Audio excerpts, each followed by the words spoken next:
Hey, what's up everyone? Welcome to 90 Day Fiancé latest news. On November 11th, 2025, Matthew Branis, who fans know as Jasmine Pineda's daughter's father and her on-again, off-again companion, was arrested for commercial fraud. The arrest, which was caught on camera and went viral, shocked fans of 90 Day Fiancé. On a calm Tuesday morning, the news broke that Matthew Branis had been taken into custody. The pictures, which were blurry, rushed, and clearly real, showed Matthew in handcuffs with two police officers next to him outside a small business building in Miami. In just a few minutes, the pictures were all over Instagram, Reddit, Twitter, and fan blogs. The first popular post had a simple but shocking caption: Jasmine's baby daddy arrested for fraud. Bail is $200,000. What's going on? Multiple news sources have gotten police reports that say Matthew was arrested on November 11th after a client made a formal complaint against him.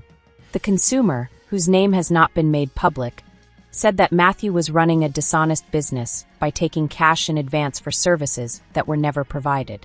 The police arrested him on the spot and took him to court within hours, saying they had substantial and corroborated evidence. The court quickly decided a $200,000 fine and bail were given. But the legal problems were just the start. According to reports, Jasmine Pineda was recording a piece for an upcoming reality show when she found out the news. A production assistant who asked to remain anonymous said that Jasmine collapsed into tears and had to be taken off set. She kept saying, "Not again." The source said, "Not like this." It was like the floor had been ripped out from under her. Jasmine later posted a mysterious Instagram story with a black screen and the word devastated. Fans quickly put two and two together. Within hours, her comment section was full of words of sympathy, confusion, and criticism. People in Jasmine's circle have been quietly talking about Matthew Branis, a businessman with a troubled past, for a long time. He kept a low public profile, but people who worked with him said that his business dealings were often shady. In Touch Weekly looked at court papers that said Matthew had been under an unofficial inquiry for months. The allegation that led to his arrest was from a customer who paid in advance for work on their property. The work never started, and Matthew allegedly made excuses and avoided contact when people tried to reach him. The consumer, who was angry and lost thousands of dollars, called the police. Investigators quickly found a pattern. Small-scale scams that seemed unimportant on their own, but combined made a disturbing picture of dishonesty. Every 90 Day Fiancé scandal has a twist, and this one was Gino Palazzolo. Rumors started to spread almost right away after Matthew was arrested that Gino, Jasmine's ex-fiancé and Matthew's longtime enemy, had somehow planned the downfall. Fan speculations spread like wildfire on Reddit threads and Instagram lives. Some people said that Gino had told the police. Some others thought he had planted evidence. Some people even said that the whole arrest was a plan to get Jasmine back. As of now, there is no proof that Gino was involved in the arrest.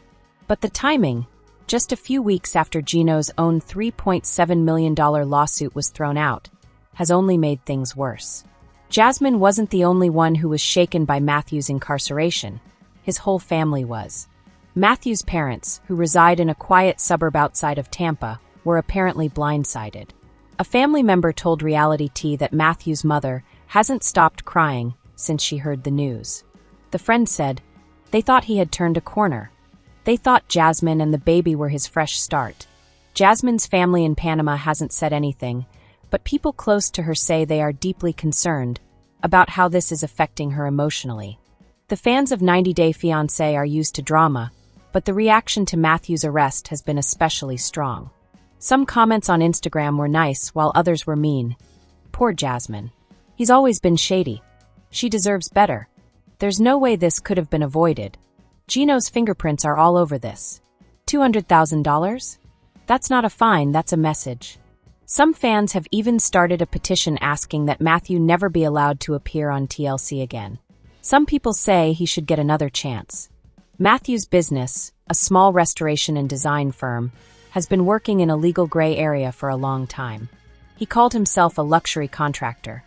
But reviews on Yelp and Google told a different story. He missed deadlines, didn't communicate well, and didn't finish the work. An anonymous former client said she paid Matthew $8,000 to rebuild her kitchen, but it never happened. He was charming at first, she claimed, but he disappeared as soon as he got the money. Investigators think Matthew exploited charm, obscure contracts, and legal loopholes to avoid being held accountable, until now. Jasmine hasn't said anything since her first Instagram story. She hasn't been to any public events, and has turned off comments on her posts.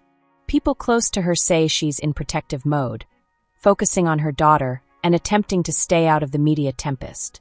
One insider claimed she's heartbroken. But she's also really angry. She trusted him. It's not certain yet if Jasmine will talk about it in public. But for now, her silence says a lot.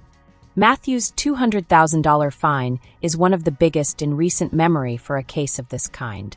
Legal experts believe this shows that the court thinks his activities were not just one-time events, but part of a larger pattern.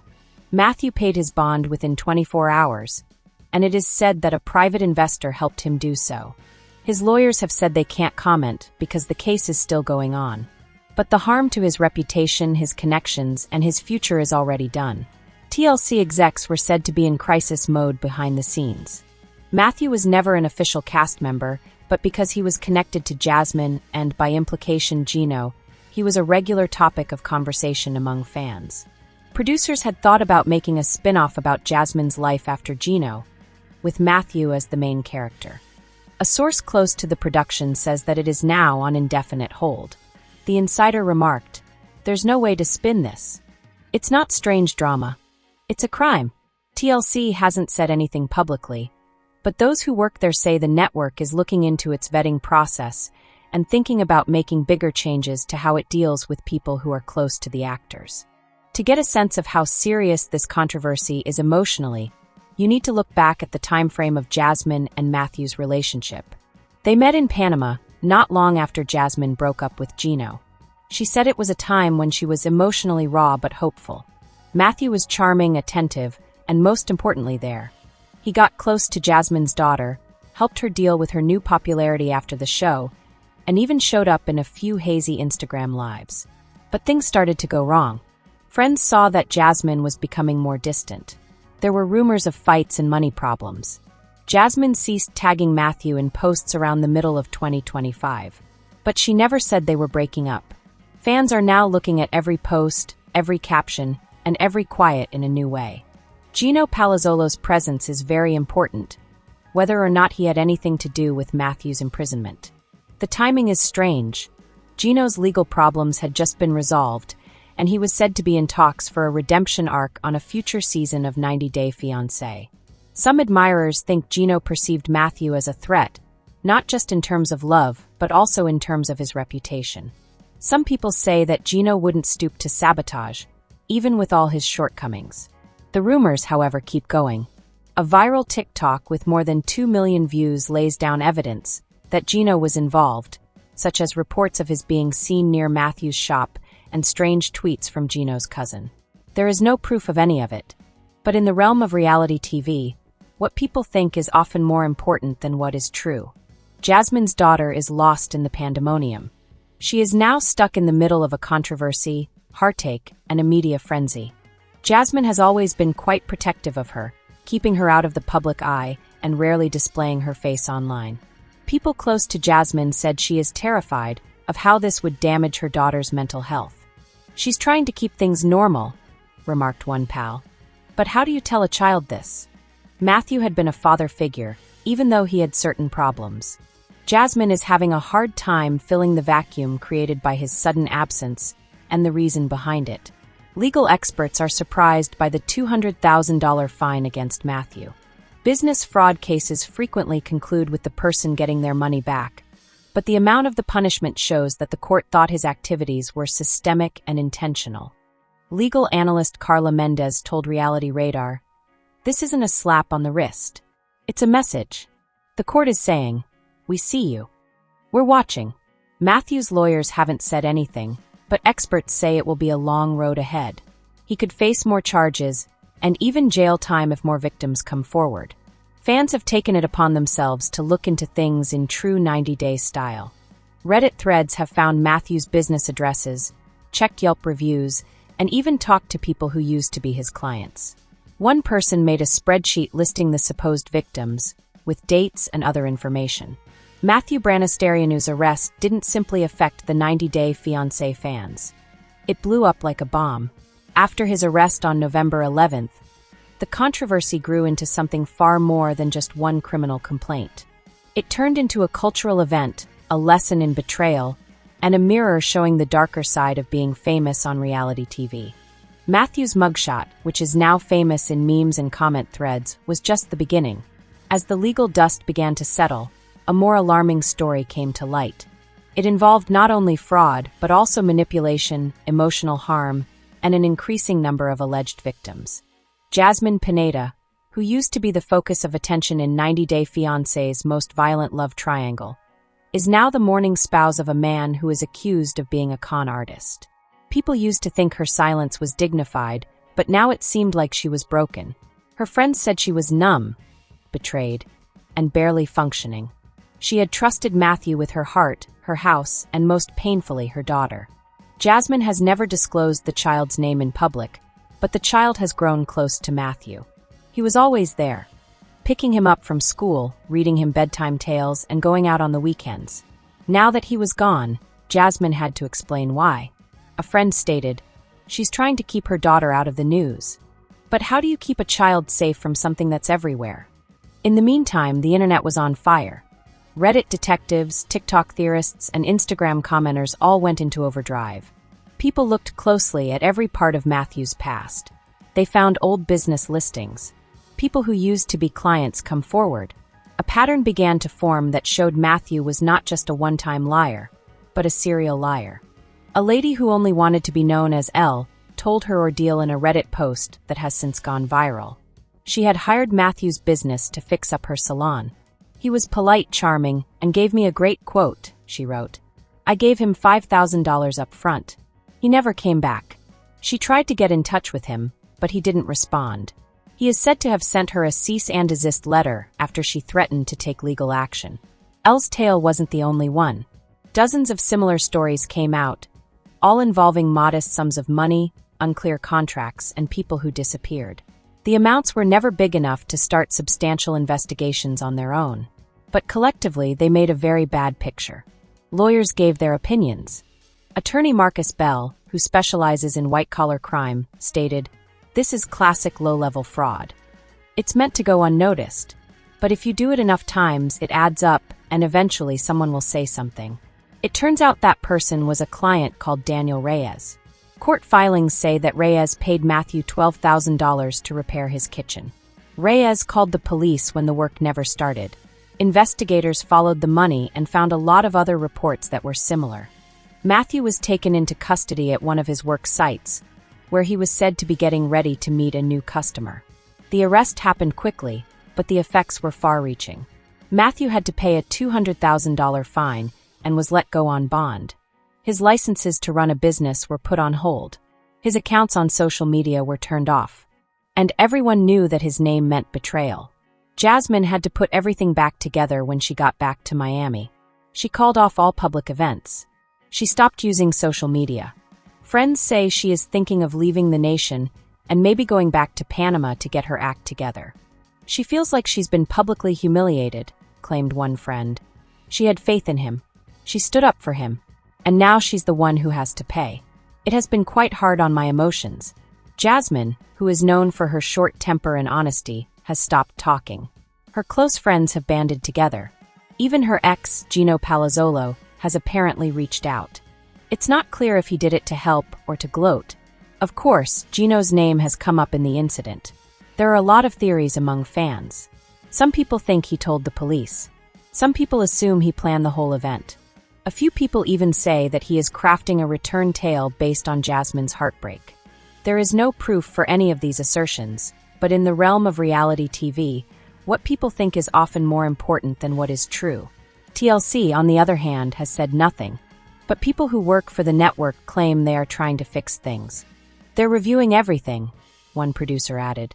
"Background checks, casting protocols, and even how much access cast members' partners have to production."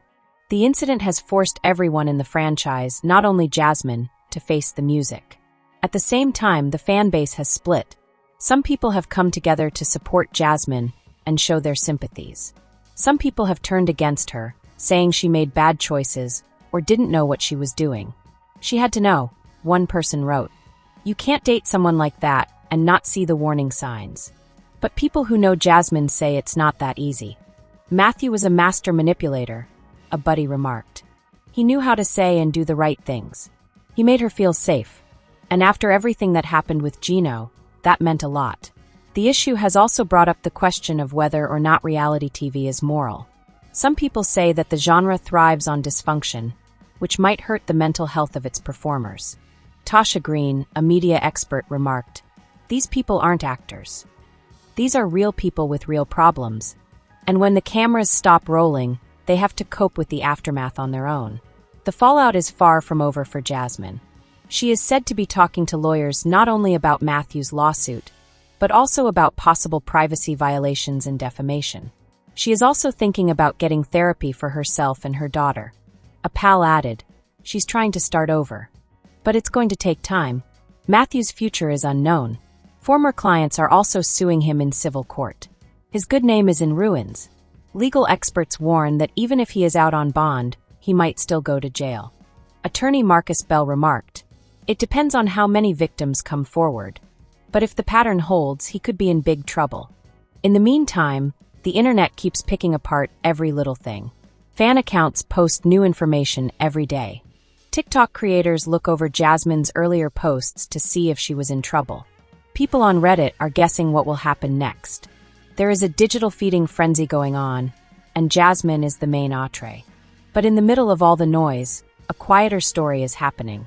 One about a mother who was betrayed, a child who was bewildered, and a town that was dealing with the fallout from making real lives into entertainment. It doesn't have a clear finale or a neat way to solve the problem. But it's real, and it's not cooked. Jasmine apparently remarked to a pal in a recent leaked communication, "I don't know who to trust anymore. I feel like I'm drowning." This is a feeling that goes beyond the world of reality TV. This isn't merely a scandal at its root. It's a story about people losing trust and love and the long, painful path to recovery. And even though the news will fade, the scars will stay. To Jasmine, for her child, and for everyone who thought there was such a thing as a happy ending. After everything is said and done, it's evident that this was never just about fraud. It was about how much it costs to be vulnerable, how dangerous it is to be charismatic, and how hard it is to live your life in the public glare. Jasmine Pineda may have been a celebrity on a reality show, but the anguish she's going through right now is very genuine. And in the corners of the internet, where fans formerly shouted for love tales and dramatic reunions, a new narrative has taken root. One of being responsible, one of accounting, and maybe one of redemption. Matthew Branis may have misled a lot of people, but he didn't break Jasmine. Not all the way. And after the storm, when things are quiet, there is still a possibility for healing, growth, and a fresh start. As time went on, the story surrounding Matthew Branis' arrest changed, not just in the news but also in the hearts and minds of people who were closest to the upheaval. What started as one arrest for corporate fraud had turned into a huge emotional and reputational problem, with Jasmine Pineda at the center of it all. Jasmine used to be known for her fiery strength and unashamed vulnerability on 90 Day Fiancé, but now she was going through a storm she never saw coming. Her quiet, once purposeful, had become a shelter. Friends said she was emotionally barricaded, not answering calls, missing booked shoots, and hiding in a cocoon of anguish and despair. "She's not just sad about a relationship," one person added. "She is grieving the life she thought was real." The treachery hurt her much. Matthew didn't simply cheat clients, he also cheated Jasmine's trust. He had become a part of her life, her daughter's daily life, and her aspirations for the future. And now that the truth was out, Jasmine had to come to terms with the fact that the guy she loved had turned into a criminal. At the same time, the internet's interest in the case didn't seem to be fading. Fan accounts uploaded updates every day, breaking down every legal motion, every time Jasmine's friends didn't say anything on social media, and every strange message from her tight circle. TikTok users guessed what Jasmine would do next, and Reddit threads argued on whether she should go back to Panama or stay in the US and fight. But there was a quieter movement going on behind the scenes. Fans recognized Jasmine not as a reality star, but as a woman in distress. Groups of people who needed help came together. Her DMs were full of messages of support. Some people even started gathering money to help Jasmine move or get legal help. One fan said in a post that went viral, "She's not alone. We saw her fall in love. Now we're witnessing her make it through. And she has to live." The legal effects of Matthew's arrest were still coming to light. He had paid bail, but the $200,000 fine was just the start. There were more and more civil suits. Clients who had worked with them before were getting together. And rumors of a class action lawsuit had started to spread. Experts in the law said the fight would be protracted and expensive. "There's no way this is going away," said Carla Mendez, an attorney. "The number of complaints shows a pattern. And that's what prosecutors use to establish their cases." Matthew, on the other hand, stayed quiet in public. His lawyers sent out a short statement saying he did nothing wrong and vowing to vigorously defend against all allegations. But the harm was already done. His business was closed. His name was ruined. And his name had come to mean lie. In Jasmine's world, the emotional damage was getting worse.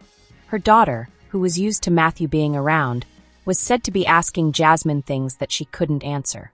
A friend added, "She's trying to protect her." But how do you tell a child that they have been betrayed? Jasmine had started therapy for both her and her daughter.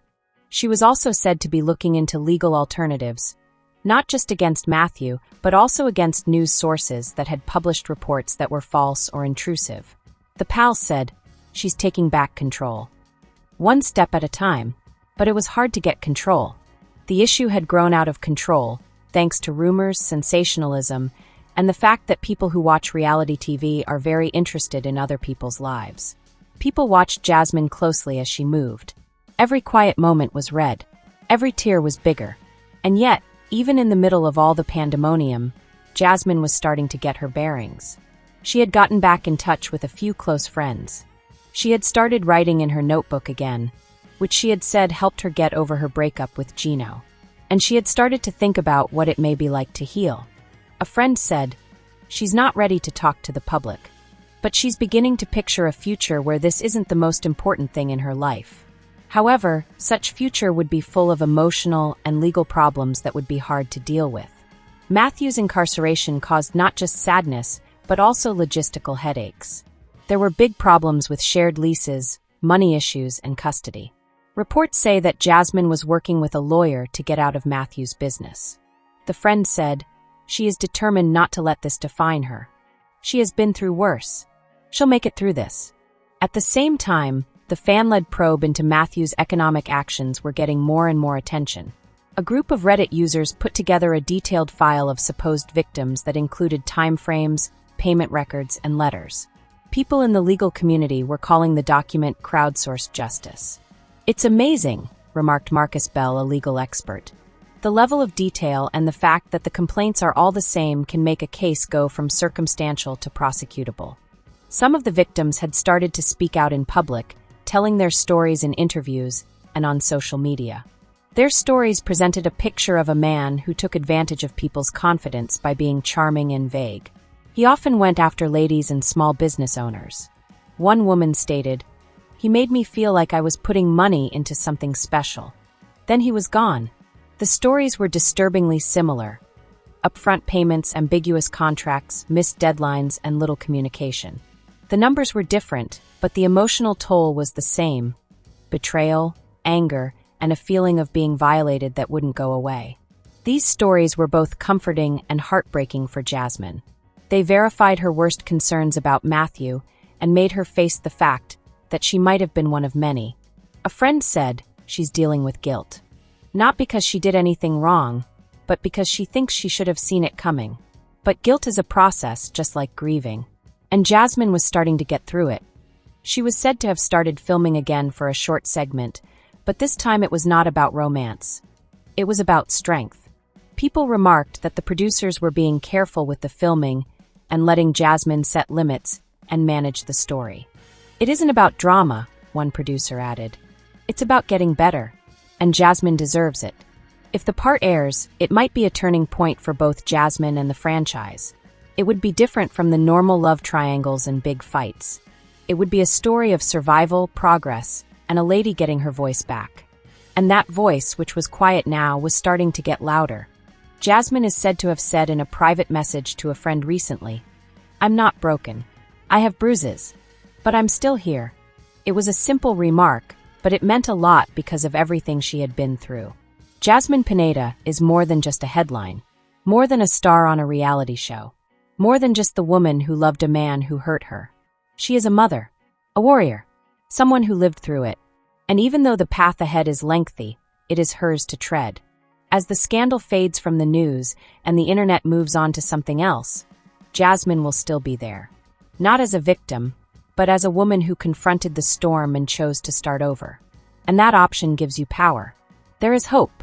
There is Jasmine. This gossip is over. If you liked the video, then give your opinion in the comment box and stay with us by subscribing the channel. Thank you.